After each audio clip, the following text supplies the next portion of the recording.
My name is Richard Fox. I was born in Lowell, Massachusetts. And I'm not going to go too much into my childhood and my adolescence because it was extremely painful. There was some physical violence, and there was a lot of mental anguish. And then into my adulthood, I self-imposed even more of it with drinking and drugging and stuff like that. And I get out of all that mess very nicely. But when I was a little boy in Lowell, we were allowed to like just walk downtown. The downtown area was fairly compact, and we were allowed to just run around. And so I sneak into the Strand Theater. I remember watching A Hard Day's Night, sneaking in and staying for the second show, hiding under. There's a place underneath the stage where you could hide, and that kind of thing. One time a high heel shoe came flying down from the balcony and stuck into the back of a lady's head. It was crazy. But I'd go to the joke shop, and we would just mess around. My grandfather was a manager of a bar room down there. He was a bookie. God, I loved him. And so I was in there with him when I was just a young boy. He had me behind the bar, sitting on a stool with a box of Slim Jims and a little 4-ounce pony glass of Pabst or whatever kind of beer was coming out the tap. And I was serving on-duty police officers. I saw a lot of things that little boys probably shouldn't have seen, but I learned to play pool from the old-timers. That was pretty good. But I used to play in the churches. I'm half Irish, quarter French, quarter Lithuanian. So there was a Lithuanian church there. And after my parents divorced when I was 7, on visitation days, my father would take us to church, and he'd tell us, "Oh, pray that your mother takes me back," and all this rubbish. But I used to like to go in there by myself, or if my little friends were with. And there was a beautiful replica of the Pieta at the Lithuanian church, St. Joseph's Lithuanian church. And I used to just stare at that. Just loved it. I felt as bad for the woman as I did for that man with the blood all over him. And I was always spiritually minded, though, even as a little kid. And I'd go to the other big stone church, the Immaculate Conception, and just run around in there and go into confession even when I didn't have to. And, I'll just tell you a little bit of my relationship with the Catholic Church. I remember they had a bunch of candles to the right of the altar, and they had a box, a metal box. You were supposed to put money in, and even as a little kid, I'd say, "You must be joking, I've got to put money in here to light a candle." So I would, make like I was putting money in, and I'd wrap the thing so it would make a sound as if I was dropping it in, and then I'd light a candle. Later on, like I was in 8th grade, we had a creative writing course, and I wrote that story. And the teacher must have passed it around to the other teachers, and she says to me, "I want to see you at recess time." And I thought, "Oh, I'm in trouble, Am I going to the principal's office? What did I do?" She says, "No, meet me in the teacher's lounge." The teachers wanted to see who was this kid. And I couldn't, even today, I don't understand what was so special about that, but they thought it was maybe subversive or something. Speaking of subversive, I think I'll jump right into Baba now. It was funny because I used to see God in everything when I was a little kid. I'd look at a leaf and I'd see all the little veins in it, and I'd go, "Oh, we have veins," and all the comparisons, and I was always that way. Even in high school, there was a group of guys who called me Father Fox. But when I was 11, it was 1969, and I had a little shortwave, AM/FM shortwave Marine Band radio, and I used to call into this radio station, at midnight. This Larry Glick, he was great. But I used to listen to this pirate radio, and that was like these ships that went offshore into international waters, so they didn't have to get a license from the FCC, and they would broadcast from out there. And I remember them organizing buses of draft evaders for going to Canada and playing a lot of protest music and stuff like that. And so I was, kind of a little bit of a rabble-rouser even back then. And one day I heard that this Meher Baba had dropped his body in India. And I remember thinking, that's a funny way of putting it, dropped his body. I knew it meant death, and I just filed that away and didn't think about it, anymore. And then I'd hear his name every once in a while. And I just want to say, I had the Who album, Who's Next? And I thought Baba O'Reilly was about an Irish priest. I had no idea until, a decade or so later that they had anything remotely to do with Mayor Baba. But when I was 17, I was in an acquaintance's home and I saw a photo of Baba for the first time. It was the one inside of Life at Its Best, that series. And I go, there he is, there's that Mayor Baba, And I'd hear his name every once in a while, and I'd find myself even saying his name once in a while under certain circumstances. I was in a small nightclub one time, and there was a woman crying. She had other women all around her, comforting her. And I don't know what happened, but I walked over and I said, keep the baby, don't worry, be happy, Mayor Baba. Don't know where that came from, but that's an example of, I would just say his name. It was weird. Then I'm going to skip ahead. So in 1983, I'm working in Los Angeles. I lived in Hollywood, between Sunset and La Brea. There's a street called North Detroit Street. And I found out that Baba was giving interviews on that street. I found that out only a few years ago. And I had a strange affinity for the Roosevelt Hotel. I'd catch my bus right on Hollywood Boulevard every morning. And I had an hour and a half bus ride each way. And one day in the Los Angeles Times, I saw a little ad, and it said, a little saying from Mayor Baba in a tiny little picture, and it gave the address of the center, 10808 Santa Monica Boulevard. I go, there he is again. I've got to go check this out. So I started going to the center, and I met Phyllis and Adele and Fred Stakus and, a bunch of people. As long as I'm name dropping. Later on, I met Bao Kalchuri at Harvard Divinity School, and I met him again at the Talbot's house in Moraga, and then I met Don Stevens at the El Cerrito Center. So back to 1983. So I started off with the Discourses, the little 3-volume set, and The God-Man. And I carried the Discourses handily in my back pocket each day and read it for an hour and a half each way on the bus and on my lunch breaks. So one day I'm coming out of work. I've told this story before, so folks, if you've heard it before, bear with me. I'm coming out of work, I'm loosening my tie, stepping out on the sidewalk, and I was grabbed by the arm, and I turned, there was this old lady. She told me she was 93, and I really believed her because she was really old, and she was hopelessly lost. And she said, please help me find my way home. She must have got off the wrong bus stop or something. She was lost. So I said, sure, lady, I'll help you. Now, I had been reading the Discourses, and somehow I had the presence of mind to employ the provisional ego. And I started saying, I'm not doing this, Baba's doing this, over and over and over again, because she was praising me up. We're taking baby steps down the street, and we're arm in arm. And, this is excruciating because she's praising, oh, some lucky girl's going to be happy with you someday, and on and on. And, all I said to her, I never said anything about God or anything. And in my mind, I'm just over and over again, I'm not doing this, Baba's doing this. Except to say to her, does any of this look familiar? Which, of course, none of it did. It was an industrial type, it was office buildings and stuff. There was no residential homes or anything, or side streets, right? So I'm going to make this a long story short. Finally, we come to a guard shack. It was like 45 minutes. We didn't even make it a whole city block, And so I go up to the security guard and I said, I've got this lost woman here, you have a place I can set her down? He says, yeah, bring her in the lobby. There's, places to sit. I bring her in there and I set her down. Her name was Mildred Blackstock. I'll never forget it. My grandmother's name was Mildred. And so I said, Mrs. Blackstock, is there anybody I can call or anything, And she's rummaging through her purse and she comes out with her son's business card. I'm like, all right. I'm not doing this, Baba's doing this. I'm not doing this, Baba's doing this. So I go to the payphone and I call this guy. And he's in his office in downtown LA. Hello, is this George Blackstock? Yeah.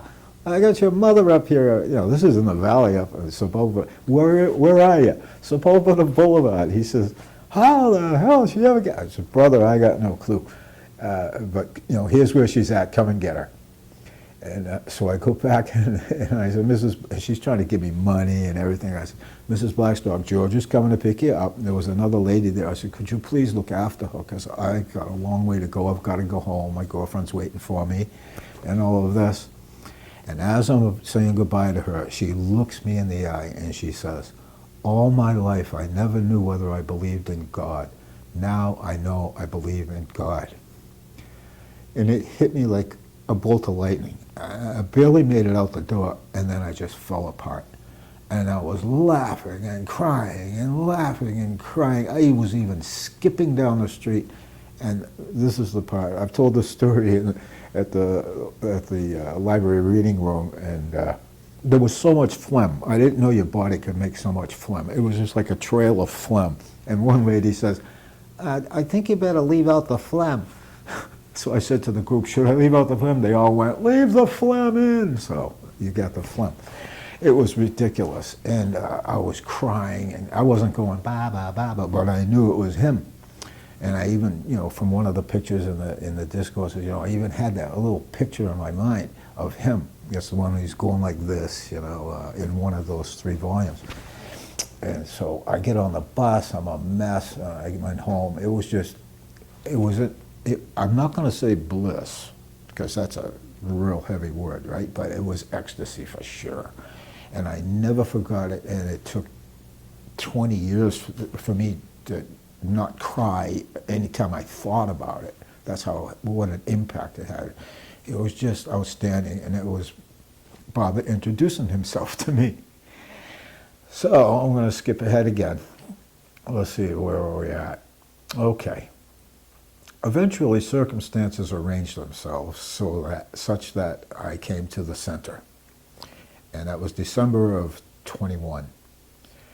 And I finally made it. I was so excited. I hadn't slept for a day and a half prior. And when I got here, I was already delirious. And they put me in the lake cabin.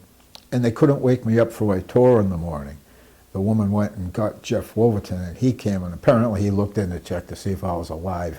And he said, just let him sleep. He came a long way and everything. So when I did wake up, see, when I was a little boy, there was so much chaos in my house that when I stayed at my grandparents' house, my grandmother used to tuck me in, you know, and the sheets were crisp, and I can even smell the Clorox and the Tide detergent out on the clothesline, you know, even now.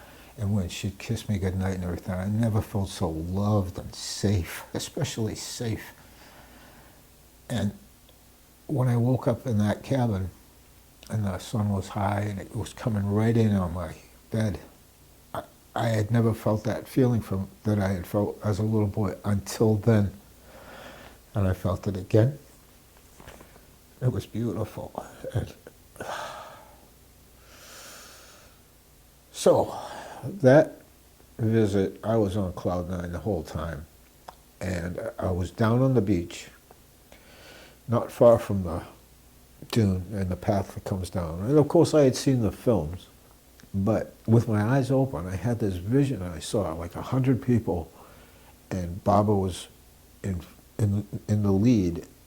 And in my vision, the women were carrying the chair, and they were coming back from the shore. And as they approached me, and he's getting like directly across from me, I started to lose the vision. So I closed my eyes and I got it back. And in the vision, he beckoned to me, and I got up and went over, and we kissed each other on each cheek. And then he just turned his head and went like this, and they started to carry him off, and it all dissolved. And I thought, oh, this is just great. I just was blown away. I'm now going to fast forward to this year, my first visit to Mehrabad. After all those years, after, really starting to roll with Baba in 1983, I still had a lot of sanskaras and things to spin off. I had a bunch of his books. I stayed in touch with the LA Center. I was getting his books and, the plastic cast of his hand, the old one, the heavy one, and all that. So I stayed in touch with them, the Love Street Lamppost and all that kind of thing. And that's when I went to Harvard Divinity School, met Bao, and a friend of mine from Chelmsford, where I went to high school, and actually some grade school. The guy that was painting his house talked to him about Baba, and he started talking a little bit about Baba. We really didn't know much about him. This kid was about 3 years older than me, and so we would double date, he and I, and Baba's name would come up, and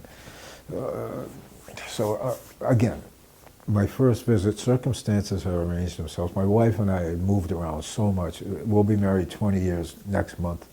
This is May 3rd, 2025 today. And so next month will be our 20th anniversary. And we finally bought a house, but we moved around a lot. She used to travel for her work a lot. So I was a house husband. I took care of the dogs and the house and all that stuff. But for the first few years of our marriage, I was still drinking, and I developed liver disease and ascites, which I looked like a 9-month pregnant woman. And in the course of her work, she runs clinical trials for drug companies and stuff. She was in San Antonio at the Texas Liver Institute, and this Dr. Eric Lowitz is one of the top hepatologists in the world, and she told him about me, and he said, bring him to me. So we moved to San Antonio, and it was beautiful. She brought me a woman who worked in the office there was a rental agent for a real estate company, so she got us a house to live in, that we rented, and they started treating me. They performed this paracentesis procedure where they drain your abdomen. And the first time there were 9 liters of fluid. I went one after the other up on the shelf. 9 liters of fluid. Second time it was 6 liters. Third time it was 4. And he administered a bag of albumin, which arrested the ascites. He tweaked my meds. And after about 3 years, my liver healed itself, because I changed my behaviors. It's been almost 14 years now that I've been sober. A couple times went back east to a concert and stuff. I had like a Guinness, which is more like food than alcohol, but I'm not like an AA type of guy where I'm collecting chips and, oh my God, I got to start over again and all that. It wasn't like that. I just stopped, and there was no problem stopping, and there was no problem staying stopped. And I thought, okay, when I get a chance, I'm gonna, I've got to go. This is, I got to go to the center and eventually go to Mehrabad. And so I went to the center, did all that, and then just this January, circumstances arranged themselves such that I went to India. And I was originally supposed to go just for 3 weeks. And then after the 3rd week, I was talking to my wife on the phone. I was telling her about Amartithi. She said, see if you can get an extension. So I went, and I did. I got an extension. I had a private room, and it had the 1925, Christ-like photo of Baba on the wall. It was beautiful, and it was just gorgeous. I remember before, I was here in December, before I came for Jeff Wolverton's birthday, because I heard there was going to be a big party. Then I found out it was going to be online. They were going to hijack his Sunday night talk. And then I went, well, I'm already booked. I'm going to go anyway. So I came. And I remember telling Jeff, oh, I don't know. When I go in the Samadhi, I think I'm going to fall apart. They're going to have to carry me out of there. Jeff, being the beautiful person he is, he just sat there quietly. Well, it wasn't quite like that. My first time into the Samadhi, this was a long trip. This is from Seattle to Toronto to Munich to Mumbai, and then the car ride, all the way. The guy who drove, what happened when I got there? See, when I filled out Form C to go to Mehrabad, it says pick a driver, okay? So, all right, I picked a driver, okay? I didn't know I was supposed to call this guy. I thought they were going to, because they wanted to know my arrival time and all this other stuff, right? So I got there was nobody there to get me. I didn't know, so I'm walking up and down and up and down. And I was still walking with a cane, but even then, because, you know, long distances, I was using the cane. I just lost 52 pounds. I feel a lot better. But I'm looking at all the signs. I'm waiting to see Richard Fox with a picture of Bob. Nothing, right? So this goes on for like an hour, and I'm like, oh, what am I going to do? So I went to this information booth that was there, and there was this fellow leaning on there. There was a guy who worked there, and I'm telling him what's going on. And this guy who's leaning there, he's got a name tag, and it turns out he owns a cab company. The guy says to me, come with me. And he brings me outside, and there's a line of taxis, and he tells one driver, get out, and he gets in and puts my luggage in, puts me in, and brings me to a hotel, goes in with me. I had plenty of Indian currency because I got it at my bank before I left. And so, you know, he made sure I didn't get ripped off, and I was only going to be in there for a few hours until the morning where he would have somebody drive me.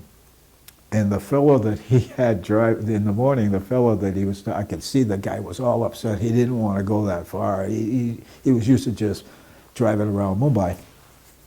So I get in, the guy was in a gnarly mood. You know, I couldn't talk to him or anything, but he drove like it was an emergency vehicle. You know, you'd swear, you know, we were on our way to the hospital to have a baby delivered or something. He drove like a maniac the whole way, you know, even when he didn't have to. I mean, just, so we got there, I don't know, I forget how, it was like under 4 hours. He really flew, but he didn't want to go. So I get there and, you know, get him all settled. So my first time in there wasn't like I expected. I wept a little bit, but there were people, there was a queue of people, and, you know, I came out, and this, you know, I was going twice a day most days, you know, so it was like 3/4 of a mile each way on that trail, and I was doing that. When I first got there, I was taking a rickshaw because I didn't realize, you know, that you could walk this path, you know, so I'm learning and feeling my way around. So after, you know, a couple of days of doing that, I started walking. So I'm walking each way, and every day, you know, I was weeping a little bit, and, you know, one day I didn't weep. There was just, you know, it was too quick, you know, boom, out. And one day I was banging my head on the marble. I don't know why. And I'm learning it's all about receptivity. It's about receptivity. But to make a long story short, here's what happened. I think it was the 24th of January. I got there real early. It was like 6:40 a.m.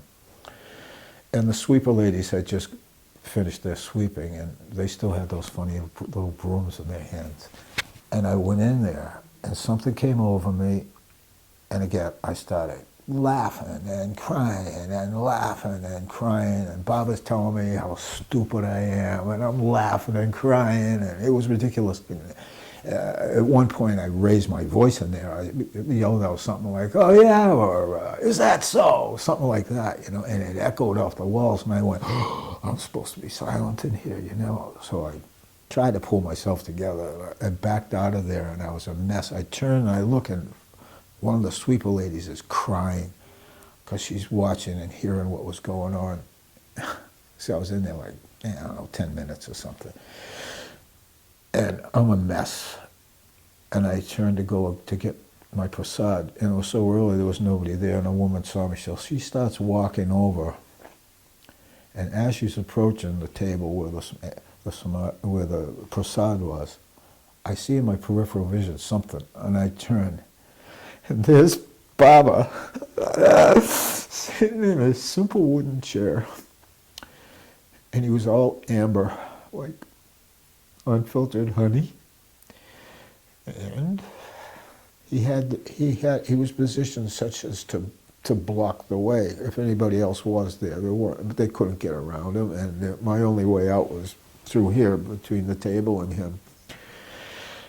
And he conveyed to me, he looked like he did in 1960, around there, when he started to look old. He's starting to look old. And he conveyed to me, he said, I gave you what you want, now give me what I want.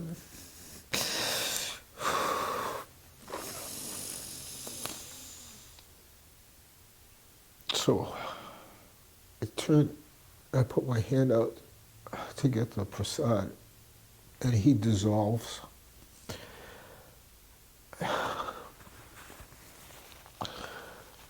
And she puts it in my hand, and I hear, "Obey me or leave me."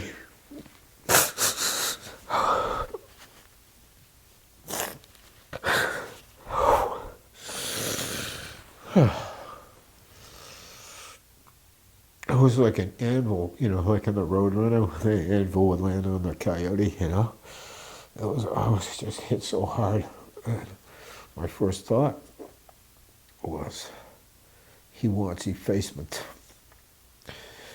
He wants me to be that brave moth that flies into the fire, into the flame. That was my first thought. My next thought was, I thought I was so-called good, as he puts it, but apparently I'm doing something so-called bad. All I could think of right then was that I wasn't appreciating my lot in life. I really don't. Where I live is very, very beautiful, but it rains a lot. I need the sun, and it's rainy and cloudy and bleak for about 7 months out of the year. My wife loves it, but I can't stand it. And I'd get up every day and say, I hate this effing place. I hate this effing place, And he helped me stop with that and appreciate it. I always appreciated my wife, but the place we live, we moved from San Antonio to there. She couldn't take the heat anymore. We moved up there. I had heard about it. She had heard about it from her kids. We moved up to Bellingham at first, and then we bought a house in this little hamlet called Glen Haven. It's really in Cedar Woolley, but we do all our business in Bellingham. But anyway, so I'm walking away, I'm staggering away, and my knees are weak and everything. And there's one day I didn't bring any tissues with me. The one day I didn't bring any tissues with me. And there was these tree stumps, the curvy path before you get to the straight path where all the white rocks are. They had cut down some trees, just several of them. I had noticed them before. And sitting on one of these tree stumps was a neatly folded, clean, plaid handkerchief. This one. Show and tell, folks. I couldn't believe it. And beyond that, there was this woman who we kind of hit it off. She was 80. Her name was Deborah. She was from the Midwest. I wish I knew her last name. And so she's my witness. And I don't know where she came from, but she came out of nowhere. And it was her first time there in 50 years. It was my first time there, ever. And we would eat together sometimes and take the bus together to Mirazad or Lower Mirabad, etc., and hang out a little bit. And she was there. She showed up like out of nowhere. I don't know where. So she's got me by the arm. It was the opposite of the old lady in Los Angeles. She's got me by the arm, and she's walking me down the path. And I'm a mess. She sees. I told her what happened and everything, and I only told 3 more people. I won't say their names now, but and then when I got here, I guess word had got around a little bit, that something had happened. So to take my mind off it, I'd go into town a lot. I love Naga. They just changed the name of it, but anyways, Naga. I loved it, and I would go into town. I'd say to my rickshaw driver, I'd say, "Come on, Vikas, let's go get chai." Any excuse to go into town. And I shopped a lot for my wife. The rupee had just crashed. The exchange rate was such that, I made out pretty good. But a bunch of gold jewelry and stuff like that is kind of an investment and gifts for her. And, some shawls and stuff from Kashmir and a couple of saris. And, I had to buy another suitcase for all the stuff because I just kept going into town just to keep my sanity. And when I get back to my room, then I'd crack up. But if I was in the dining hall, I'd keep it together.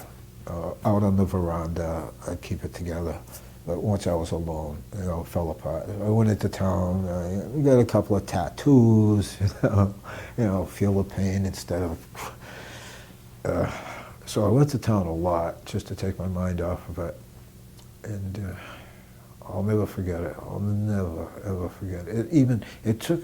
After I got home, I thought to myself, "No, Baba followed me out of there, and it wasn't so funny anymore. It wasn't so funny anymore. It's like it was an afterthought that he followed me outside. It was funny and everything inside, but he wasn't done with me yet. He really, really hit me hard. He wasn't messing around this time. And then the other thing, people say, well, what did he give when he said, I gave you what you want? What did he give you? I said, well, that could be anything, that I don't live under the bridge in a cardboard box. It could be anything. That he gave me everything. I never asked God for a thing, but everything just came.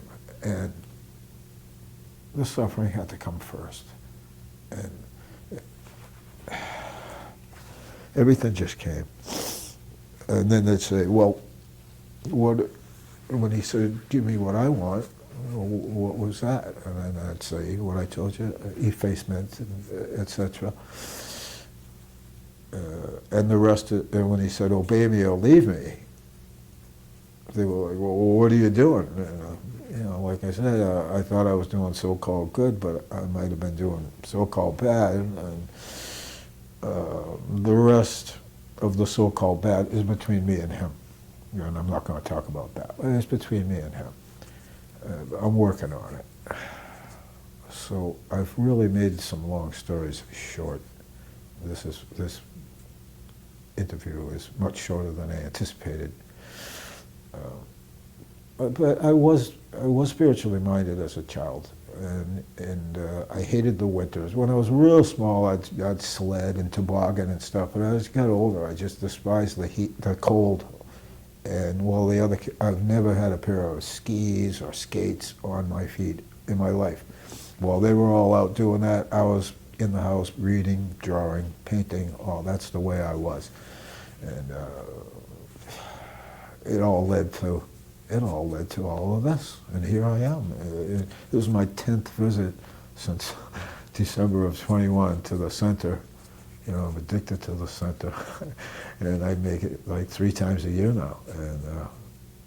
And I got talked into going into a cruise in Germany, one of those Viking cruises down the Danube in December. And I went, oh, no, over Christmas. I'm going to freeze. But my wife loves all that stuff, the Christmas stuff they have in Germany, the shops and everything. All right, I'll go. But on the condition that I can go to the center on October 1st. He said, okay. So, I'll be back. I'll be back again and again. Jai Baba. So we started, finally Jeff gave me the name of a couple of people in my town, Bellingham, Washington, very close to the Canadian border in Western Washington. I won't give their names, but we started a little Baba group up there. There's only 4 of us, and I'm the book-walla. I just got a whole mess of, in addition to I have an extensive Baba library, and I've only read about 65% of it, which some people say is a lot, but I love infinite intelligence and God Speaks. I never had a problem with God Speaks. I remember being in LA at the center, and there was a group of ladies standing there, and I heard them talking about, I can't understand God Speaks at all, all this, and stupid me, I had to open my mouth and go, I understand it, right? Well, I understand it on an intellectual level. The words are there, the sentences make sense, you read it, okay. It's not tough for me. It wasn't tough. But, Baba says, reading it, you have to experience it. I cornered Ward in Maribad, and I says to him, listen, Baba says, reading it all day long, you can read it as much as you want, but until you experience it. I says, do you think that by reading all this stuff, it can lead to this Jnana Yoga? And he said, absolutely. And helped me, it made me feel a lot better, you know, about the type of understanding that I have. Because I mean, I love infinite intelligence and the Tiffin lectures. Tiffin lectures was really easy, but infinite intelligence, I mean, I'd be reading certain passages, well, particularly in Series 12, and you know, the yogas, and I'd get up from my bed and I'd feel like I was floating away. I'd get up to go get some tea or something. I just feel like I was floating away. I just love the experiences of it. I did have a little problem with Jamshed's eye. That I had to read over and over again. But, you know, I love it. I just love it. And now there's a study guide that goes along with it, which is going to be handy, that a lady here put together. And that'll be handy if, it's funny, I meet Baba lovers who've never read his stuff. They're complete bhakti yogins.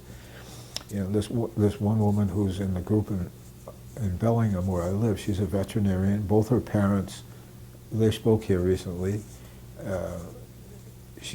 I took them out, my wife and I took them out to dinner. So, you know, I got their name from Jav. Her and her husband and her 2 children, we took them out to dinner. And I was talking to her, and she tells me she had never read God Speaks. Oh, you hadn't read God Speaks? No, I haven't read any Baba. You haven't read any Baba? You're what, 40 years old? You never read any Baba? No, I was raised with it. She goes, I feel like I know it in my heart. And I go, okay. And then I've talked to other people, same thing. I have no interest whatsoever in the reading. I remember an interview with Don Stevens when he went to Baba when he got the Japanese publisher and he was getting these books for like 10 cents a piece. And he's telling Baba, and he says, well, I don't know what good it's going to do, Baba. He said that Baba's face, he said he'd never seen it before. Baba was like incredulous, to put it mildly. And he called Erich over, and he starts gesturing with Erich. And Don Stevens is afraid, and he's sitting there. What did I just do? What did I just say? What's he gonna? He looks angry, and I can't tell if he's angry or if he's bewildered, you know, whatever the case. And finally, Erich, as best he could understand Baba, you know, that's when he said that Baba said when he personally goes over the words to the books that are ascribed to him that have his name on it, he says he attaches something like an atom bomb to the words. He said, even if you don't understand a word of it, you'll still get spiritual benefit from it, you know. So, you know, I'm wondering why these people don't make an attempt, you know, but they're happy being just bhakti yogins and maybe karma yogins, but they're not interested in the knowledge stuff. And that's where I'm at. I love that stuff. I just love it. I love Richard Bloom. I'll say his name. And I love the existence particle. I mean, particle physics. See, in God Speaks, you know, he has that little comes out that Rano did the chart, and you know, he starts with gases, but you know, it really started with particles, and then gases. And so it started with particles, and I'm really interested in that. I'm just a layman. I'm no scientist, but you know, it blows my mind, and I really love that stuff. I love his lectures. I love his Richard's videos and the stuff that he talks about. That kind of stuff is what turns me on. Baba is exciting. Before Baba, you know, I dabbled in this and that. My family, you know, they knew that I was kind of spiritual minded. They give me books like Kala Koparan or Autobiography or Yogi, and you know, I'd flip through it and I go, Baba came along with something that I felt like I didn't know already.